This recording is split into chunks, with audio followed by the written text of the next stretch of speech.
नमस्कार साथियों, स्वागत है आपके अपने प्लेटफ़ॉर्म, प्यारे से platform grade plus teaching exam पर। तो साथी फटाफट जितने भी साथी हमारे साथ जुड़े हो, तो फटाफट एक बार सेशन को बढ़िया से शेयर कर दो। जो भी आपके दोस्त, यार, भाई-बहन, है ना? सभी लोगों को एक बार बढ़िया से जोड़ो और आपका ये जो टीचिंग से संबंधित है, तो बाल विकास में आपको 30 में 30 का वादा है दिलाने का, वो पेपर फर्स्ट हो चाहे पेपर सेकंड हो। तो आज हम आपके लिए लेकर आए हैं 21/12/2022 का पेपर सेकंड का एनालाइज करना है, बढ़िया से समीक्षा करनी है इसकी, सीखना है कि सवाल हमारे किस पैटर्न पर आते हैं और किस पैटर्न पर हमें समझना है। ठीक है? तो साथी जितने भी साथी हमारे साथ जुड़े हो, तो अगर चैनल पर नए हो तो चैनल को तुरंत सब्सक्राइब करो। फटाफट शेयर कर दो, लाइक कर दो सेशन को और जहां पर भी कोई भी दिक्कत, परेशानी, कुछ भी कष्ट हो, तो तुरंत आप मैसेज कर सकते हो। आपके मैसेज को रीड किया जाएगा और आपकी समस्या का समाधान किया जाएगा। तो आओ साथी स्टार्ट करते हैं। पहला सवाल आपकी स्क्रीन पर लगा है, बहुत ही बेहतरीन सा सवाल और आपसे पूछा है, विकास की किस दिशा और क्रम हर बच्चे के लिए समान होता है, लेकिन हर बच्चा अपनी गति से विकसित होता है। बिल्कुल सही बात है। यह बाल विकास के निम्नलिखित में से किस सिद्धांत को दर्शाता है? निरंतरता गलत हो गया, अगर निरंतरता होता तो आपका सही होता। रैखिकता गलत हो गया, एकरूपता गलत हो गया, यूनिफॉर्म नहीं। ये क्या है? अलग-अलग बच्चों में पृथकता है जिसको हम इंडिविजुअलिटी बोलते हैं। ठीक है? ये हमारा पृथकता बिल्कुल सही जवाब हो जाएगा डी ऑप्शन। तो पहले का डी ऑप्शन बिल्कुल सही कर लो। नेक्स्ट देखो। नेक्स्ट सवाल हमारा होगा और नेक्स्ट सवाल आपसे पूछा है, क्या पूछा है? ध्यान से देखो। कथन ए दिया है, बालक और बाल्यावस्था के बारे में सामान्यीकृत दावा करना कठिन है। बिल्कुल सही बात है, कठिन है। क्योंकि इसमें बहुत बहुलकता मतलब विविधता है। बिल्कुल सही बात है। आप कहीं न कहीं ये नहीं कह सकते हो कि हमारे बालक की लंबाई इतनी बढ़ ही जाएगी या इसके अंदर इतना चेंजमेंट हो ही जाएगा। ऐसे आप बिल्कुल दावा नहीं कर सकते हो। ठीक है? अगला, बाल्यावस्था एक सामाजिक सांस्कृतिक संकल्पना है। बिल्कुल सही बात है। जब बच्चा हमारा बाल्यावस्था में पहुंचता है तो वो एक कहीं ना कहीं सामाजिक और सांस्कृतिक संकल्पना करता है। तो यहाँ पर देखो, बालक और बाल्यावस्था के बारे में था और इसकी ये क्या कर रहा है? समीक्षा कर रहा है। तो ढूंढ लो ऐसा ऑप्शन कौन सा सही है। ए और आर दोनों सत्य है और आर सही व्याख्या भी करता है। बिल्कुल सही है। पहला ही ऑप्शन क्या हो जाएगा? सही हो जाएगा। नेक्स्ट सवाल देखना।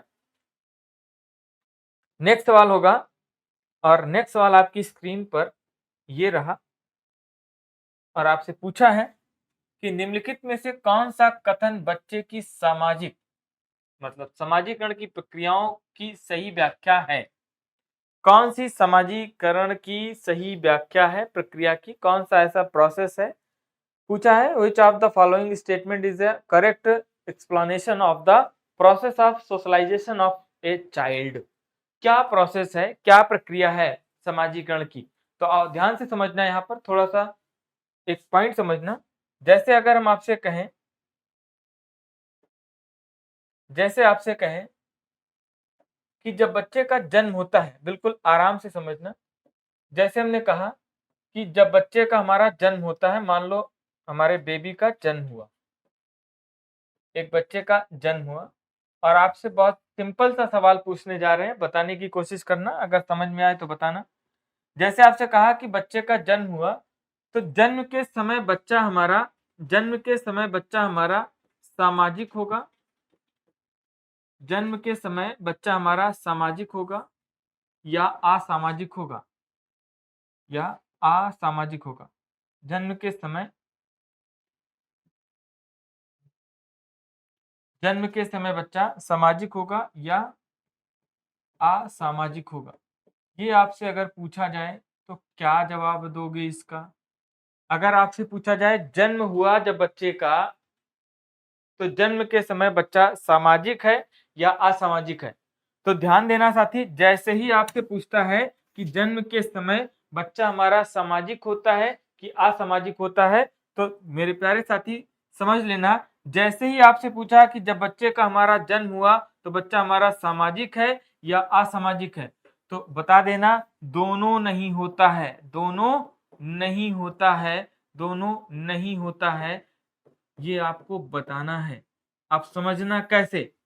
हमने कहा कि मान लो बच्चे का जन्म हुआ, तो हमें 3 चीजों पर फॉलो करना होता है, तो हम सामाजिक प्राणी बनते हैं। अगर इन 3 चीजों का पालन नहीं करते हैं, तो हम असामाजिक प्राणी हो जाते हैं। जैसे एनसीआर, ये 3 पॉइंट याद रखना, एनसीआर, ठीक है। आप कुछ टाइम के लिए चले जाओ कहां, एनसीआर में, ठीक है। अब देखना, एन का मतलब होता है नॉर्म्स, हमारे कुछ नॉर्म्स होते हैं, कुछ हमारे कस्टम्स होते हैं, और कुछ हमारे क्या होते हैं, रूल होते हैं। कुछ हमारे कस्टम्स होते हैं और कुछ हमारे क्या होते हैं, रूल होते हैं, ठीक है। तो अगर कुछ हमारे नॉर्म्स हैं, ठीक है, जो भी हमारे व्यवस्था है, और जो हमारे कस्टम्स रीति रिवाज है, और जो हमारे नियम कानून है, नियम है, ठीक है, इनको अगर हम पालन करते हैं तो हम क्या कहलाएंगे, सामाजिक प्राणी। अगर इनके खिलाफ जाते हैं, जो हम जिस रीति रिवाज में पल रहे हैं, अगर वो रीति रिवाज का पालन नहीं करते हैं, समाज के नियम का पालन नहीं करते, समाज के कानून का पालन नहीं करते, तो हम असामाजिक प्राणी हो गए। अगर इसका पालन करेंगे तो क्या कहलाएंगे, सामाजिक कहलाएंगे। तो अगर साथी यहाँ पर हम क्या कर रहे हैं, पालन नहीं कर रहे हैं, तो हम क्या है, असामाजिक है, हमारे अंदर असामाजिक गुण आ गया। अगर हम पालन कर रहे हैं तो हमारे अंदर कैसा गुण है, सामाजिक गुण है। अब इतनी बात तो क्लियर हो गई होगी। अब देखना साथी, जब आपसे पूछा गया कि बच्चे का जन्म हुआ तो बच्चा हमारा सामाजिक है या असामाजिक है, तो आप बताओ कौन सा ऐसा बच्चा है कि जन्म के समय वो इस एनसीआर का पालन करेगा या एनसीआर का पालन नहीं करेगा। ना तो ये एनसीआर के बारे में जानेगा, समाज के नॉर्म्स के बारे में जानेगा, ना समाज का कस्टम्स जानेगा, ना समाज के रूल जानेगा। तो ना तो ये जानेगा, और जब जानेगा नहीं तो इसके खिलाफ भी नहीं जाएगा। तो इसका कहने का मतलब है कि बच्चा ना तो सामाजिक होगा ना असामाजिक होगा, ठीक है। लेकिन कब सामाजिक कब असामाजिक होगा, ये तो जब हमारा बच्चा समाज के संपर्क में प्रवेश करेगा। अब अच्छा समाज मिल गया तो सामाजिक गुण विकसित हो गया, अगर समाज बढ़िया नहीं मिला तो असामाजिक गुण विकसित हो गया। तो ये हमारा डिपेंड करेगा, जब बच्चा हमारा समाज के संपर्क में आएगा, और जब समाज के संपर्क में आएगा तो उसके अंदर हो सकता है सामाजिक गुण भी आ जाए, हो सकता है असामाजिक गुण भी आ जाए। क्लियर है? चलो आओ।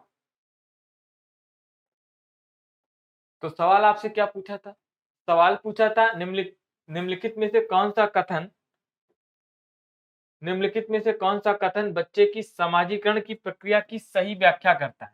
तो बताना, बच्चे के संभाव्य गुण, अंतर्निहित शक्तियां, आनुवंशिक सामग्री के पोषित होने का निश्चित परिणाम है।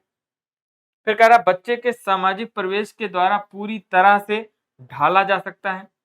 फिर कह रहा बच्चे का विकास सिर्फ उसके भाग्य, देखो 3 ऑप्शन आपने देखा होगा, तीनों में कहीं ना कहीं कुछ ना कुछ आपको निगेटिव शब्द दिखा होगा। जैसे पहला ऑप्शन कह रहा है बच्चे के संभाव्य गुण अंतर्निहित शक्तियों और आनुवंशिक सामग्रियों के पोषित होने का निश्चित परिणाम है। भैया बिल्कुल निश्चित नहीं कह सकते हो कि अगर माता पिता सामाजिक हैं, माता पिता के अंदर सामाजिक गुण है, हेरिडिटी से आपके बच्चे के अंदर भी स्थानांतरण हो जाएगा, ट्रांसफर हो जाएगा।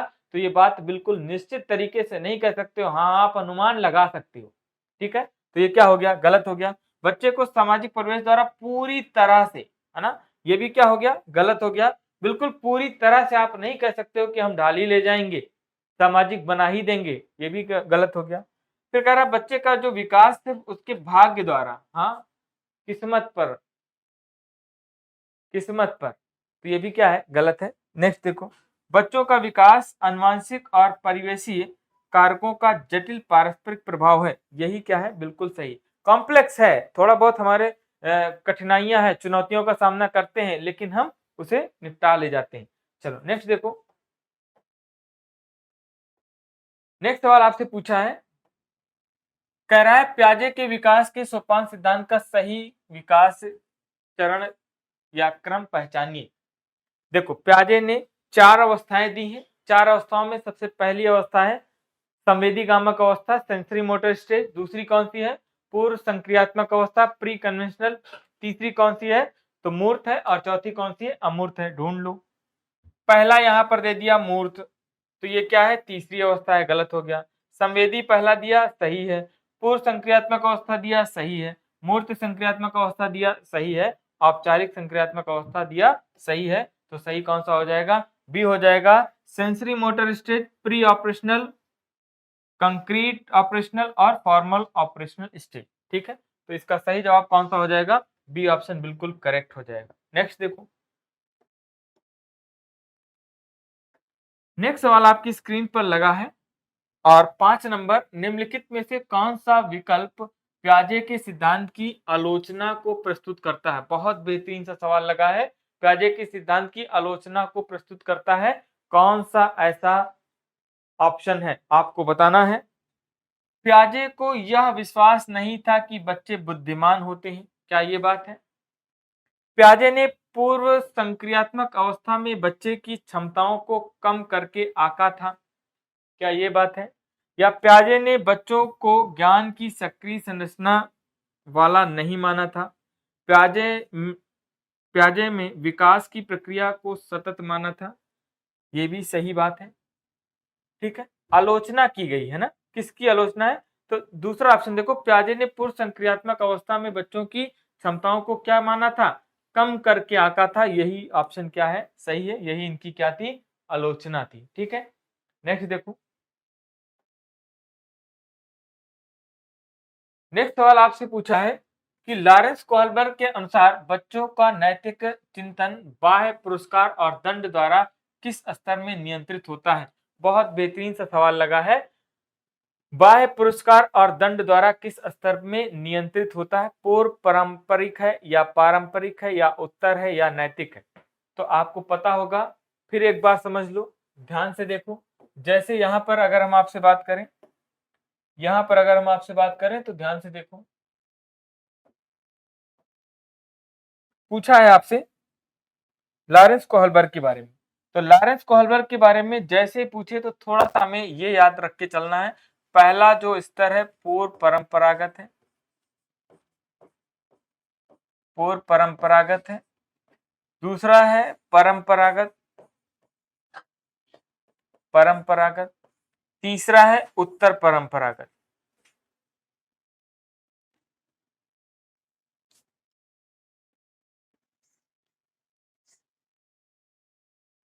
तीसरा है उत्तर परंपरागत। ये तीन हमारे लेवल हैं और इन्हीं तीन लेवल में, इन्हीं तीन लेवल में आपको दो दो अवस्थाएं या दो दो सोपान देखने को मिल जाएगा।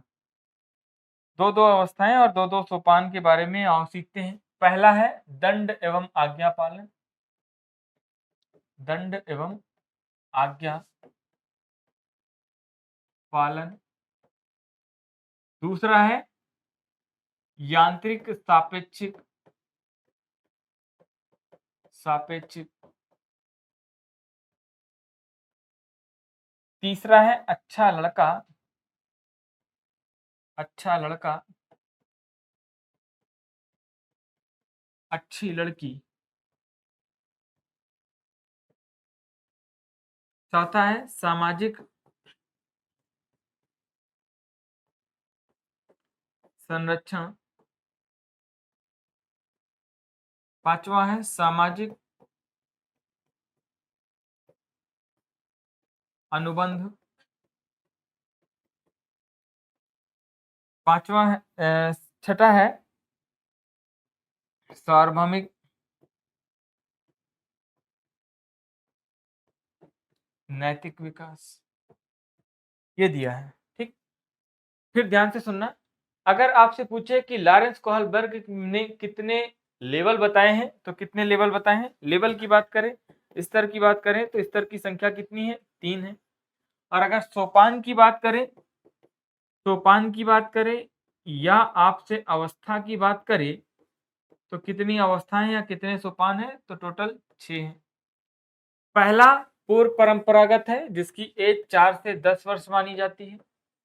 दूसरा परंपरागत है जिसकी 10 से 13 वर्ष मानी जाती है। और तीसरा 13 से 16 वर्ष मानी जाती है। ये कौन सा है? उत्तर परंपरागत। ठीक है, तो पहले वाले में, पूर्व परंपरागत वाले में 2 सोपान है, 2 अवस्थाएं हैं, दंड एवं आज्ञा पालन। दूसरा है यांत्रिक सापेक्षिक, और दूसरा जो हमारा लेवल है उसमें भी 2 सोपान है, अच्छा लड़का अच्छी लड़की, सामाजिक संरक्षण। तीसरा जो है उत्तर परंपरागत, इसमें है सामाजिक अनुबंध और सार्वभौमिक नैतिक। ठीक है, ये हमारा 6 सोपान हो गया और 3 लेवल हो गए। ठीक है, सोपानों की संख्या पूछे तो सोपानों की संख्या 6 और लेवल पूछे तो 3। क्लियर है इतनी बात? तो यहां पर क्या पूछा था आपसे, ध्यान से देखना साथी। यहां पर क्या पूछा था आपसे, ध्यान से देखना। पूछा है लॉरेंस कोहलबर्ग के अनुसार बच्चों का नैतिक चिंतन बाह्य पुरस्कार और दंड द्वारा किस स्तर में नियंत्रित होता है? अगर हम आपसे कहें बाह्य पुरस्कार और दंड द्वारा निर्धारित होता है, तो बाह्य पुरस्कार और दंड द्वारा किसमें होगा? पूर्व परंपरागत में होगा, दंड एवं आज्ञा पालन। ठीक है, तो यही ऑप्शन क्या हो जाएगा? सही हो जाएगा। नेक्स्ट देखो, नेक्स्ट सवाल आपकी स्क्रीन पर लगा है, बहुत ही बेहतरीन सा, सुंदर सा। जीन पियाजे के अनुसार मानव शिशु में कौन सी प्रवृत्तियां और प्रतिक्रिया जन्मजात होती है? अनुकूलन, स्कीमा, मानसचित्र या संचालक? देखो, आपको बताया था स्कीमा किसके स्थान पर प्रयोग किया है? बुद्धि के स्थान पर। किसके स्थान पर किया है? बुद्धि के स्थान। और बुद्धि हमारी क्या होती है? जन्मजात होती है। क्या होती है? जन्मजात। तो इसका सही जवाब कौन सा हो जाएगा? स्कीमा हो जाएगा। क्लियर है? स्कीमा। नेक्स्ट देखो, नेक्स्ट सवाल आपकी स्क्रीन पर, और बहुत ही बेहतरीन सा सुंदर सा सवाल है, देखना। लेविगस्की के अनुसार नए ज्ञान की संरचना किस क्षेत्र में होती है? उस क्षेत्र के बीच में जो कि बच्चा जानता है और उसमें जानने का समर्थ है, जो कि बच्चा जानता है और जो उसकी पहुंच से बहुत बाहर है, जो कि बच्चा जानता है और शिक्षक के विचार से ज्ञान को, बच्चे को ज्ञान होना चाहिए, जो कि बच्चा जानता है और उसके अभिभावक और विचार उसका ज्ञान होता है। चलो फटाफट बताओ, इसका सही जवाब क्या होगा?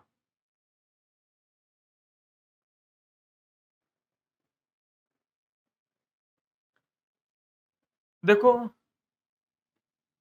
नए ज्ञान की संरचना जो कि बच्चा जानता है और उसमें जानने का सामर्थ्य है, क्षमता है, तो यही क्या होगा? सही होगा। ठीक है, नेक्स्ट देखना। चलो नेक्स्ट सवाल आपकी स्क्रीन पर, और ये रहा। कक्षा में एक बच्चा अपने सहपाठियों को उसी तरह मारता है जैसे उसने घर पर दंडित होते देखा। यह उदाहरण किसका है? संरचनावाद का है, अवलोकन अधिगम का है, सामाजिक संरचना है, या मानवतावादी? बहुत बेहतरीन सा सवाल है, बहुत बेहतरीन सा सवाल है। इसका सही जवाब बताओ क्या होगा? ये बच्चा वहां पर क्या किया है? कंस्ट्रक्टिविज्म है, या ऑब्जर्वेशनल लर्निंग है, या सोशल कंस्ट्रक्शन है, या ह्यूमनिस्टिक लर्निंग है? बहुत ही बेहतरीन सा है। देखो, कहीं ना कहीं ये बच्चा हमारा ऑब्जर्व किया है कि जैसे मारा है घर पे, वैसे ही हम क्या करेंगे? अपने मित्र को भी मारेंगे, अपने दोस्त को भी मारेंगे, सहपाठी को भी मारेंगे। ये उसका क्या है? अवलोकन अधिगम है, ऑब्जर्वेशनल लर्निंग है। उसकी क्या है? ऑब्जर्वेशनल लर्निंग है। नेक्स्ट देखो, नेक्स्ट सवाल आपसे कह रहा है, एक बाल केंद्रित कक्षा में क्या होना चाहिए? बहुत से संसाधन का प्रावधान होना चाहिए, लचीले समूहीकरण पर आधारित हो, या पाठ्य पुस्तक ज्ञान एकमात्र आधार हो? हटा दो इसको। छात्रों की सक्रिय सहभागिता हो, बिल्कुल। एक संरचित पाठ्यक्रम और योगात्मक आकलन हो, बस। अब बताओ, अब फंस गए। चलो फटाफट बताओ। देखो, ये भी कट जाएगा। पहला सही हो रहा है, सही है। दूसरा सही हो रहा है, ठीक। चौथा सही हो रहा है।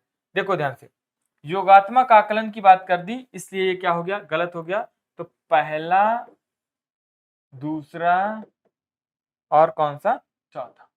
देख लो ये ऑप्शन किस ऑप्शन में है? पहला, दूसरा, चौथा, पहला ही ऑप्शन सही है। ठीक है, नेक्स्ट देखो।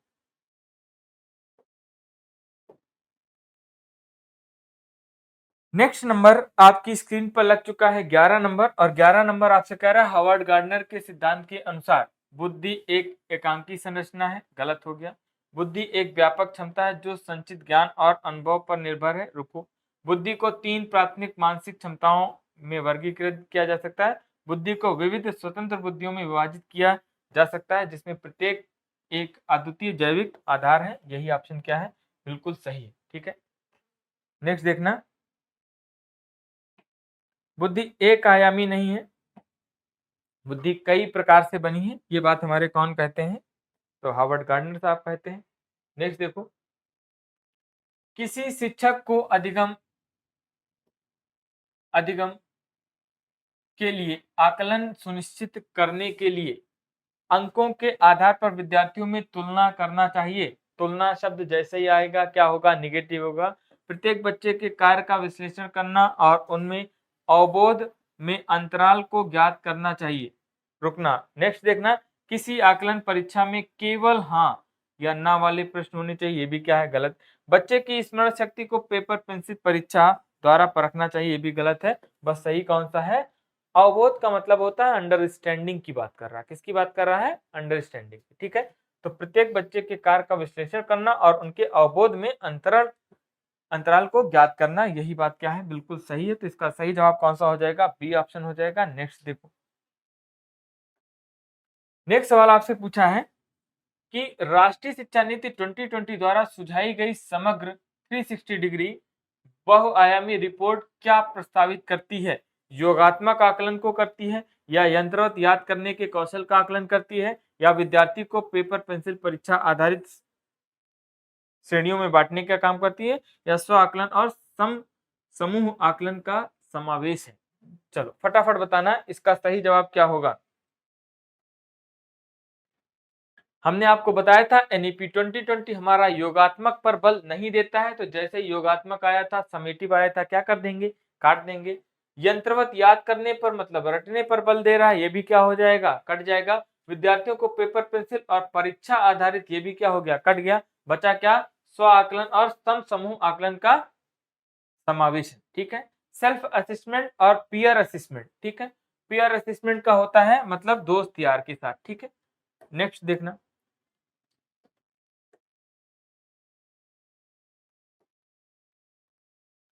नेक्स्ट सवाल आपसे पूछा है कि विभिन्न भाषाई पृष्ठभूमि से आने वाले विद्यार्थियों की कक्षा में एक शिक्षिका को क्या करना चाहिए? जब भी विद्यार्थी अपनी मातृभाषा में बात करे तब उन्हें हतोत्साहित करना चाहिए। हतोत्साहित नहीं करना है। ये ऑप्शन क्या हो गया? काट दो। नेक्स्ट देखो, कक्षा में प्रशंसात्मक संस्कृति उत्पन्न करना जिसमें विद्यार्थी को अपनी भाषा और बोली के बारे में बात करने के लिए प्रोत्साहित किया जाए। बिल्कुल सही बात है। देख लो, इससे भी बेस्ट ऑप्शन होगा क्या? विद्यार्थियों को बोलना कि वे केवल वाले क्या कर दो? हटा दो। वह विद्यार्थियों को अपेक्षित समुदाय से आते हैं, उनको घर पर ट्यूशन रखने के लिए ट्यूशन नहीं, आपके अंदर क्षमता नहीं है। बी ऑप्शन क्या हो जाएगा? बी ऑप्शन बिल्कुल करेक्ट हो जाएगा साथी। नेक्स्ट देखना। नेक्स्ट सवाल आपकी स्क्रीन पर बहुत ही बेहतरीन सा सवाल लगने जा रहा है, बहुत ही सुंदर सा सवाल। तो फटाफट बताओ। नेक्स्ट सवाल आपकी स्क्रीन पर लग चुका है। एक शिक्षिका अपने कक्षा में जेंडर लैंगिक रूढ़बद्धता में लचीलेपन को कैसे बढ़ावा देगी? बहुत ही बेहतरीन सा सवाल है। लड़कियों की स्त्रीवादी व लड़कों को पुरुषवादी विशेषताओं को प्रोत्साहित करके, या लड़कों और लड़कियों को अलग अधिगम कार्य देकर जिसके लिए वह आनुवांशिक रूप से तैयार है। जेंडर उपयुक्त अपेक्षाएं रखकर लड़कियों भाषा में अच्छा करेंगी, लड़के गणित में। क्या कर दो? काट दो। युक्तियों को गैर रूढ़वादी भूमिकाओं में प्रस्तुत करके। अब बताओ, ये दो ऑप्शन आपको थोड़ा सा अलग लग सकता है, तो फटाफट बताओ। ठीक, गैर रूढ़वादी जैसे ही शब्द आया तो वो ऑप्शन क्या हो गया? बिल्कुल करेक्ट हो गया। लड़कियों को स्त्रीवादी कह दोगे, ये भी जेंडर वाइडनेस है। लड़कों को अलग अधिगम नहीं देना है, बराबर पार्टिसिपेट करना है। तो इसका सही जवाब कौन सा हो जाएगा? D option. नेक्स्ट देखो, नेक्स्ट सवाल आपसे पूछा है, बहुत ही बेहतरीन सा सवाल लगा है, बताने की कोशिश करना। कह रहा है कि अपनी पीढ़ी से पहली बार स्कूल जाने वाले विद्यार्थियों की शिक्षा के लिए एक शिक्षक को क्या करना चाहिए? उनमें असफलता का डर पैदा करना चाहिए ताकि यह दबाव तनाव में काम करे। समझ रहे हो? तो ये क्या हो गया? नेगेटिव हो गया। उनकी संस्कृति का सम्मान करते हुए उन्हें उसकी की भाषा और संस्कृति से परिचित करवाना चाहिए। बेस्ट है, लेकिन देख लो क्या इससे भी बेस्ट कोई ऑप्शन है?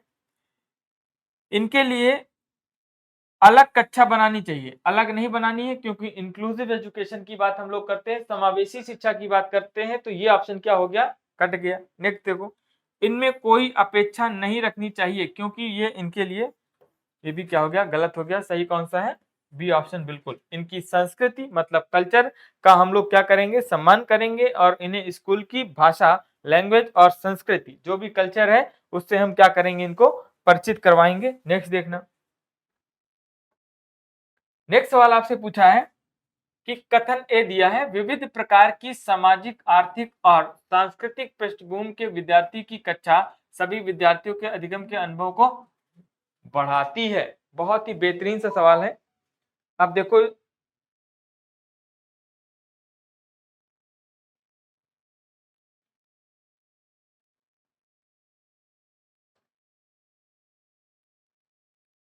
ठीक, समावेशन से केवल उन्हीं विद्यार्थियों को लाभ होता है जो दृष्टिबाधित। देखो ये तो बिल्कुल महागलत है ना। ए वाला तो सही है, ए वाला सही है, आर क्या है? गलत है।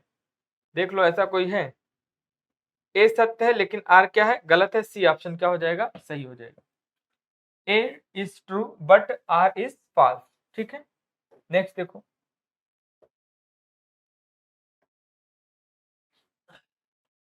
नेक्स्ट सवाल आपकी स्क्रीन पर लगा हुआ है 18 नंबर, एक दृष्टिबाधित छात्र के लिए एक शिक्षक को क्या शैक्षणिक प्रावधान करने चाहिए? अगर दृष्टिबाधित है तो क्या करने चाहिए आपको ये बताना है। ठीक है, बहुत से सूक्ष्म मुद्रण संसाधनों का इस्तेमाल करना चाहिए। ठीक है, बहुत से सूक्ष्म मुद्रण संसाधनों का क्या करना चाहिए? इस्तेमाल करना चाहिए। मौखिक संकेतों का इस्तेमाल करना चाहिए ताकि उसको कल्पना करने के अवसर मिल सके। ठीक है, मौखिक। फिर कह रहा है बहुत से दृश्य, देखो दृश्य जहां पर भी आ जाए, दृश्य आ गया, क्या हो गया? गलत हो गया। ब्लैक बोर्ड पर बहुत से कार्य दोगे? नहीं, यही ऑप्शन क्या है? बेस्ट। जैसे मान लो दृष्टिबाधित है ना, आपके सामने आ गया विजुअल इंपेयरमेंट है, मतलब देख नहीं पा रहा है, उसके अंदर दिक्कत है देखने में, तो आप क्या करोगे? बोर्ड पर लिखोगे। एक तो बेचारा ऐसे भी आया है, वो देख नहीं पा रहा है और आप बोर्ड पर लिखकर समझाओगे तब तो और उसको दिक्कत है। आपको क्या करना है? कुछ ऐसा करना है कि सबका भला हो, मौखिक संकेतों का इस्तेमाल करना चाहिए ताकि उसको कल्पना करने का क्या मिल सके? अवसर मिल सके। जैसे ही अवसर मिल जाएगा, ये ऑप्शन क्या हो जाएगा? बिल्कुल करेक्ट हो जाएगा। नेक्स्ट सवाल देखो, नेक्स्ट सवाल आपकी स्क्रीन पर लगा हुआ है, पूछा है विद्यार्थी जिन्हें अधिगम विकार है के सीखने के लिए निम्न में से कौन सी कक्षा संस्कृति उपयुक्त है? सख्त पाठचर्या का पालन करना चाहिए या विविध शिक्षार्थी पद्धति अपनाना चाहिए या मानकीकृत आकलन निश्चित करना चाहिए या त्रुटियों और गलतियों के लिए असहनशीलता रखना चाहिए? चलो फटाफट बताओ इसका सही जवाब क्या होगा? तो बिल्कुल देखो, कुछ ऐसे ऑप्शन होते हैं कहीं ना कहीं रिगिड कैरिकुलम की बात करें, जैसे रिगिड की बात कर देगा कैरिकुलम, तो क्या हो जाएगा? सख्त पाठ्यचर्या का पालन नहीं करना है, ये क्या हो जाएगा? गलत हो जाएगा। विविध शिक्षा शास्त्री पद्धति को क्या करना चाहिए? अपनाना चाहिए, और यही ऑप्शन क्या है आपका? सबसे बेस्ट है, लल्लन टॉप, सबसे बेस्ट ऑप्शन है ना। मानकीकृत स्टैंडर्डाइज फॉर्म में नहीं, ये क्या हो गया? गलत हो गया। असहनशीलता, ये भी क्या हो गया? गलत हो गया। तो नेक्स्ट देखना, बहुत आसान से सवाल आते हैं, आपको सीटेट के बारे में बताएं तो सीटेट बहुत ही आसान है, सबसे आसान पेपर है तो हमारा सीटेट है। समझ रहे हो? सीटेट बहुत ही आसान पेपर है हमारा, देख रहे हो? बहुत आसानी से सिर्फ और सिर्फ अपने माइंड को थोड़ा सा कंसंट्रेट करके करोगे तो बहुत आसानी से कर ले जाओगे। नेक्स्ट देखो, नेक्स्ट सवाल क्या पूछा है? प्रतिभाशाली विद्यार्थियों की पहचान कैसे की जा सकती है? चुनौतीपूर्ण कार्यों के लिए तत्परता द्वारा या किसी बाहरी प्रेरणा के बिना काम करने की अक्षमता या मौलिक सोच द्वारा या कई समाधानों के बारे में सोचने की क्षमता के द्वारा। चलो बताओ फटाफट क्या होगा इसका सही जवाब।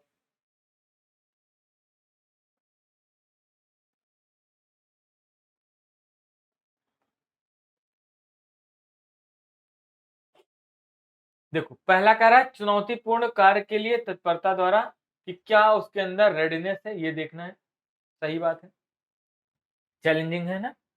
किसी बाहरी प्रेरणा के बिना कार्य करने की अक्षमता द्वारा, जैसे ही आ गया अक्षमता द्वारा तो ये क्या हो गया, गलत हो गया। मौलिक सोच द्वारा, जैसे ही आ गया मौलिक सोच तो ये क्या हो गया, सही हो गया। कई समाधानों के बारे में सोचने की क्षमता, बिल्कुल सही बात है। तो पहला, तीसरा, चौथा, पहला तीसरा चौथा, पहला तीसरा चौथा, सी ऑप्शन क्या हो जाएगा, बिल्कुल करेक्ट हो जाएगा। सही जवाब आपका कौन सा हो जाएगा, सी ऑप्शन। नेक्स्ट देखो, नेक्स्ट आपसे कह रहा है कि निम्न में से अध्यापक द्वारा अपनाई कौन सी तकनीक संरचनात्मक शिक्षण अधिगम प्रक्रिया में हानिकारक है। लास्ट वाला शब्द जरूर पढ़ लिया करो साथी, लास्ट वाले में ही हमें कहीं ना कहीं दिक्कत होती है। कह रहा विद्यार्थियों को कार्य सौंपते हुए उनकी अधिगम गति का ध्यान रखना, बिल्कुल सही बात है। अच्छा प्रदर्शन न करने वाले बच्चों को प्रेरित करने के लिए काले स्टार देना, मतलब अगर बच्चा हमारा अच्छा प्रदर्शन नहीं किया तो उसको प्रेरित करने के लिए आप काला स्टार दोगे, ये बात क्या है, गलत है, हानिकारक है, बिल्कुल हानिकारक है। अधिगम के आकलन हेतु विविध तरीके अपनाने चाहिए, बिल्कुल सही बात है। विद्यार्थियों के सामाजिक संदर्भ के प्रति संवेदनशील और विचारशील होना चाहिए, बिल्कुल सही बात है। गलत पूछा था तो गलत कौन सा हो जाएगा, बी ऑप्शन बिल्कुल गलत है आपका। नेक्स्ट देखो, नेक्स्ट आप नंबर है, कह रहा है कि क्या कक्षा में सहज ज्ञान चिंतन को प्रोत्साहित किया जाना चाहिए। क्या क्लास में सहज ज्ञान चिंतन को प्रोत्साहित किया जाना चाहिए, ये पूछा है आपसे। हाँ, बच्चों का सहज ज्ञान और अनुमान उनके संज्ञानात्मक तर्क को विकसित करने में सहायता करता है, बिल्कुल नहीं। सहज ज्ञान केवल कल्पना करता है, लोग, गलत हो गया। हाँ, परंतु शिक्षक को तुरंत ही बच्चों को सही उत्तर बता देने चाहिए, ठीक है। फिर कह रहा है नहीं, सहज ज्ञान चिंतन व्यक्ति, ये भी क्या है, गलत, बाकी सब गलत है, यही क्या है, सही। ये ऑप्शन क्या हो जाएगा, बिल्कुल करेक्ट हो जाएगा। चलो नेक्स्ट सवाल, और नेक्स्ट सवाल आपकी स्क्रीन पर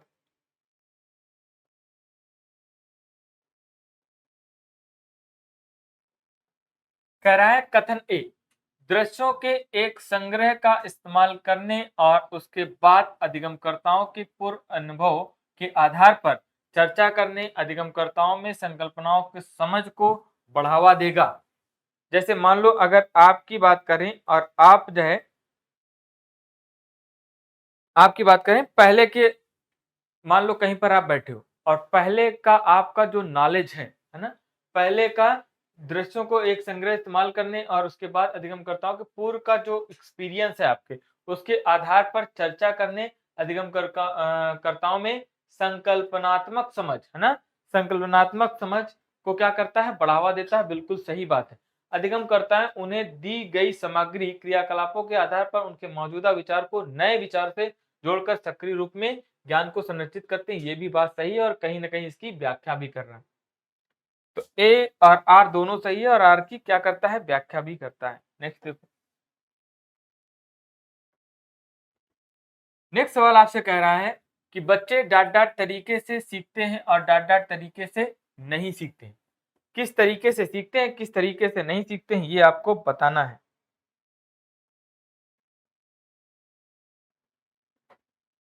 बच्चा जो हमारा होता है वो वर्तुलाकार सीखता है। कैसे सीखता है, वर्तुलाकार, तो ये तो सही है।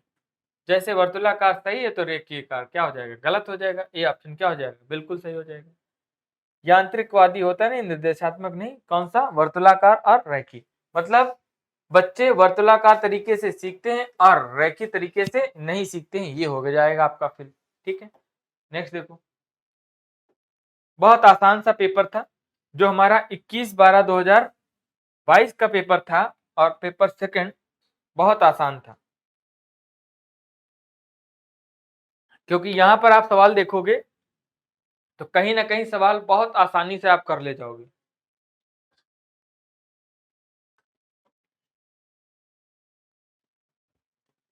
नेक्स्ट देखना, कह रहा है अधिगम हेतु एक प्रेरक वातावरण देने के लिए शिक्षक को विद्यार्थियों की भावनाओं पर ध्यान केंद्रित करना चाहिए और संज्ञानात्मक पहलुओं की उपेक्षा करनी चाहिए। ये क्या हो गया? गलत हो गया। संज्ञानात्मक पहलुओं पर ध्यान देना चाहिए और विद्यार्थियों की भावनाओं की उपेक्षा करनी चाहिए, ये भी क्या हो गया? गलत हो गया। यह मानना चाहिए कि भावात्मक और संज्ञानात्मक पहलू एक दूसरे को प्रभावित करते हैं, ये बात सही है। यही क्या हो जाएगा? सही हो जाएगा। यह मानना चाहिए कि भावात्मक और संज्ञानात्मक पहलू में कोई संबंध नहीं होता, ये भी बात क्या है? गलत है। तो इसका सही जवाब कौन सा हो जाएगा? सी इज राइट आंसर हो जाएगा आपका। नेक्स्ट देखो, नेक्स्ट आपसे कह रहा है कि विद्यार्थियों के सार्थक शिक्षण को प्रोत्साहित करने के लिए विद्यार्थियों को डाट डाट लक्ष्यों के लिए प्रेरित किया जाना चाहिए बजाय डाट डाट लक्ष्यों के। तो कह रहा है कि विद्यार्थियों को अवबोध लक्ष्यों के लिए प्रेरित किया जाना चाहिए बजाय उपलब्धि, या उपलब्धि के बजाय अवबोध, या असफलता से बचने के असफलता स्वीकार करने के, या असफलता स्वीकार करने के, या असफलता से बचने। बहुत ही बेहतरीन सा सवाल है, बताने की कोशिश करो क्या होगा। देखो, जैसे परफॉर्मेंस की बात करें, उपलब्धि की बात करें, या अवबोध का मतलब होता है समझ भी आप कह सकते हो, या अंडरस्टैंडिंग कह सकते हो। ठीक है, अवबोध जो हमारा होता है वो हमारा अंडरस्टैंडिंग होता है, समझ की बात करता है। तो विद्यार्थियों को समझ लक्ष्यों के लिए प्रेरित करना चाहिए, बिल्कुल सही बात है। अगर आप समझ गए, आपके अंदर अंडरस्टैंडिंग आ गई, ये बात क्या है? सही है। तो ए ऑप्शन क्या हो जाएगा? बिल्कुल करेक्ट हो जाएगा। नेक्स्ट देखना, नेक्स्ट सवाल आपसे कह रहा है कि विद्यार्थियों के काम में त्रुटियां क्या इंगित करती है? विद्यार्थियों के अन्य समकक्षों की तुलना में संज्ञानात्मक क्षमता, तुलना की बात आ गई तो क्या कर दोगे? काट दो। विद्यार्थियों का निरुत्साह क्योंकि सीखने की पूरी तरह बाहरी पुरस्कृत पर निर्भर है, ये भी क्या हो गया? गलत हो गया। काम में त्रुटियां क्या इंगित करती? वयस्क के सीधे निर्देश के अभाव के विद्यार्थियों की अर्थपूर्ण सीखने की अक्षमता, विद्यार्थी की सोच वयस्क की गुणात्मक रूप में भिन्न। ठीक, चलो देखो फिर क्या है? वयस्क के सीधे निर्देश अभाव के विद्यार्थियों की अक्षमता, ये भी क्या हो गया? गलत हो गया। लेकिन विद्यार्थियों की सोच वयस्क से गुणात्मक रूप में भिन्न है, यही क्या है? आपका बेस्ट ऑप्शन है। तो इसका सही जवाब कौन सा हो जाएगा? डी ऑप्शन बिल्कुल सही हो जाएगा। नेक्स्ट देखना साथी, नेक्स्ट आपकी स्क्रीन पर 27 नंबर लग चुका है और 27 में आपको मिलान करना है। 27 में आपको क्या करना है? मिलान करना है। तो मिलान कैसे करना है आपको देखना है।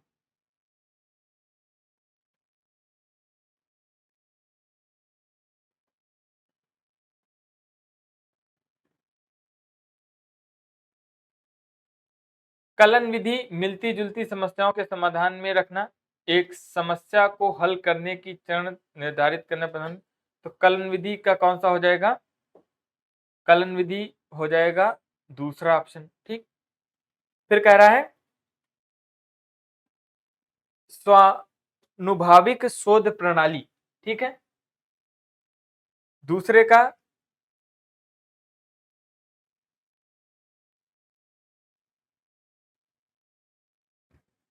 दूसरे का कौन सा हो जाएगा? बी ऑप्शन हो जाएगा। ठीक है, तुल्य रूपता, एक समस्या तुल्य रूपता की बात करें, तुल्य रूपता की बात करें, चौथा जो है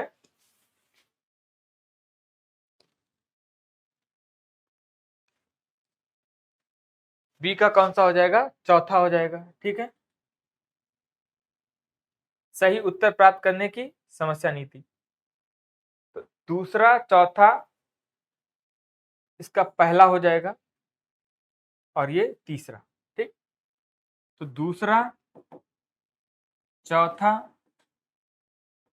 तीसरा और पहला ऑप्शन सही कर लेना। थोड़ा सा यहाँ पर दिख नहीं रहा है सही से, ठीक। तो इसका कौन सा हो जाएगा? दूसरा, चौथा, तीसरा और पहला। चलो नेक्स्ट देखना। नेक्स्ट सवाल आपसे पूछा, अधिगम व्यक्तिगत और पर्यावरणीय कारकों से महत्वपूर्ण रूप से प्रभावित होता है। इस संदर्भ में निम्नलिखित में से कौन सा कथन सही है? अभिरुचि और अभिवृत्ति दोनों व्यक्तिगत कारक है। कक्षाई शिक्षा शास्त्र और अवधान दोनों व्यक्तिगत कारक है। रुचि और समुदाय दोनों पर्यावरणीय कारक है। उम्र और विद्यालय दोनों पर्यावरणीय क्या है? कारक है। ये आपसे पूछा है, ठीक है।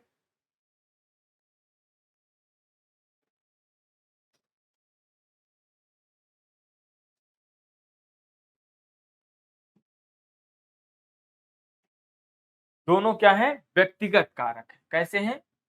अभिरुचि और अभिवृत्ति। आपके अंदर अगर एप्टीट्यूड है और एटीट्यूड है, दोनों क्या है? व्यक्तिगत कारक है। कैसे हैं?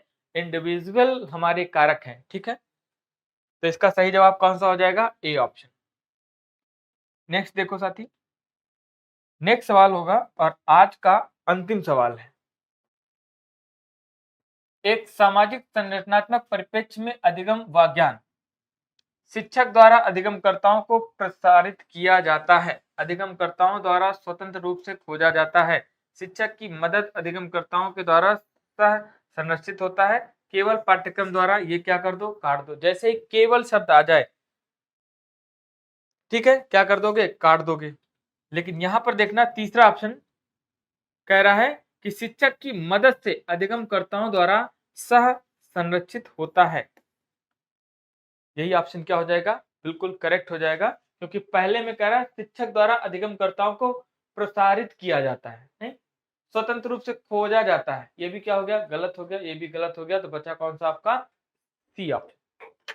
बहुत आसान से सवाल थे सीटेट की परीक्षा में। जो हमारा सेकंड पेपर था बहुत ही आसान सा था, बहुत ही बढ़िया सा था। तो साथी बताना कैसा लगा हमारा सेशन कमेंट्स बॉक्स में। और जो भी दिक्कत है, परेशानी है, कहीं पर कुछ भी डाउट है, तो आप लिख सकते हो कमेंट्स बॉक्स में। मिलते हैं नेक्स्ट क्लास में और बेहतरीन सवालों के साथ। तो अगर हमारे चैनल पर नए हो तो चैनल को तुरंत सब्सक्राइब कर लेना। ज्यादा से ज्यादा संख्या में लोगों को शेयर करना। जो भी आपके भाई बहन दोस्त यार साथी बराती हैं, सबको इस प्लेटफॉर्म पर जोड़ने की कोशिश करना। हम आप सब लोग मिलकर बहुत ही बेहतर करेंगे, बहुत बढ़िया सीखेंगे। तो सीटेट आगामी परीक्षा जो हमारी सीटेट लगी हुई, उसमें बेस्ट करने के लिए आप लोग भी हमारे साथ जुड़िए। जो भी साथी नए हैं और उनको जोड़ने की कोशिश करिए।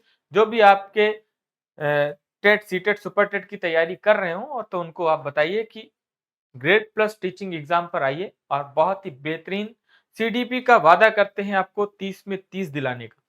बस आप हमारे साथ ऐसे कंटिन्यू बने रहो और प्रैक्टिस करते रहो, है ना। ज्यादा से ज्यादा जितना प्रैक्टिस करोगे उतना आपके लिए बेनिफिशियल होगा। तो बहुत बहुत धन्यवाद साथियों। आज के लिए इतना ही रखते हैं। जय हिंद दोस्तों।